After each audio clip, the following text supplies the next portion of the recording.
Congratulations on the film, boys. Adam, Jazzie, as expected, it was fantastic. I want to say straight away, Anuvahood, 12 years ago, but you know, the streets are always evolving, the roads are always changing. How was your writing affected, if at all, 12 years on from the last film?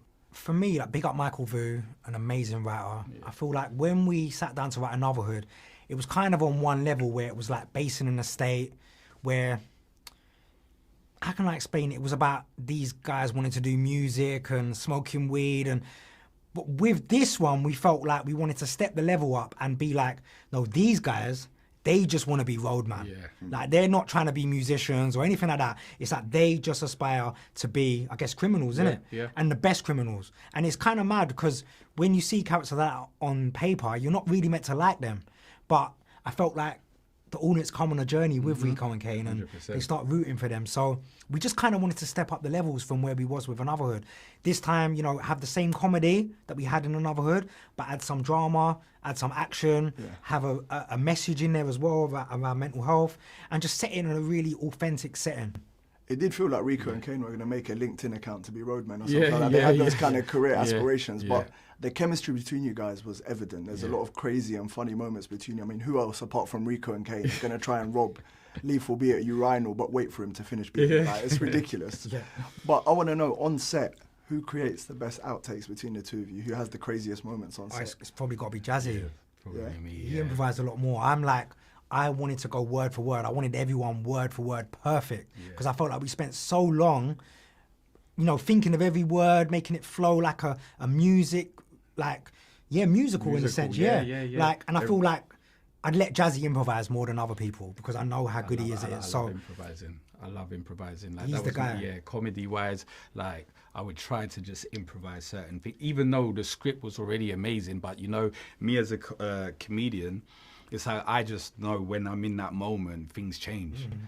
But would I be right in guessing in some of the improv actually made it into the film? Because there's dialogues from you two. I'm looking at you. I'm like, you're speaking for like 20 seconds straight without taking a breath, and it just looks mad. But I'll be honest with you, this is what's so crazy. What you're saying is probably that was scripted. Really?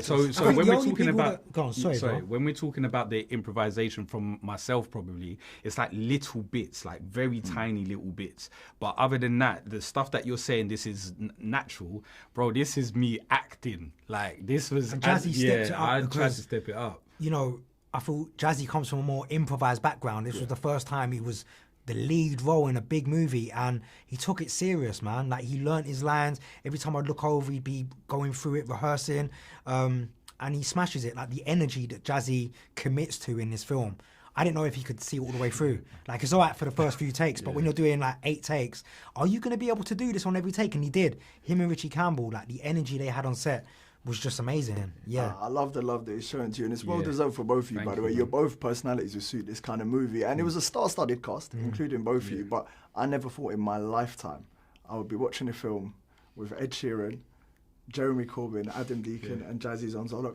What made you guys think we want to include Jeremy Corbyn and Ed Sheeran in the film? Why those two? I guess we just wanted it to be wild and wacky, and we were always thinking of new concepts of like, how mad can we go with this film? So for instance, like, if you take Jeremy Corbyn, it was like we were sitting there, we were like, okay, we got this bank scene, let's just reach out to him, man. Why not? We could fit him in the bank, let's reach out. And he came down, he didn't take himself too serious, and that's kind of like the outlook we had for the whole film. Like, we just wanted it to be really random but work well together. And I think as well, for me, a lot of the times I'm a big fan of, like, you know, comedy movies and stuff like that, and I would always see like Americans do a lot of link ups with, like, you know, people from the urban industry to mainstream and stuff, and we was just like, bro, we could do the same thing, you know, and I feel like we achieved that.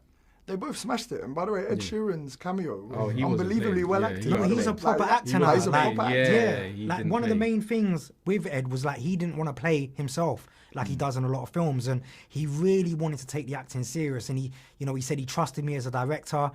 And sometimes I watch his performance and I can't believe what we managed to get him to do, like shitting in a bush and all that. It's like, you're Ed Sheeran, bro, but he just didn't take himself too serious, but he takes what he does very serious. And we rehearsed, and he was line perfect. Yeah. Do you know what I'm saying? So what was the line he dropped to his head? When your balls he improvised that. That was crazy. That caught me off guard.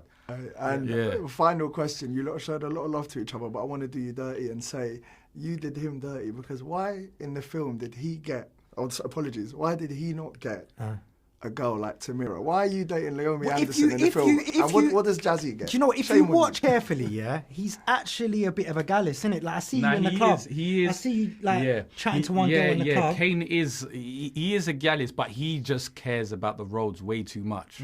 Way too much. So you're the sweet boy, and Kane's, I think Rico gets more of the girls, though, let's be real. I think Rico's just got that thing about him. Maybe part 2. Kane might get a girl in part 2, we never know. Say no more. We'll leave it on that cliffhanger, boys. Thank you so much. Thank you, man. Love, man. Thank you. All good? Yes. Thank you. Lovely meeting you, man.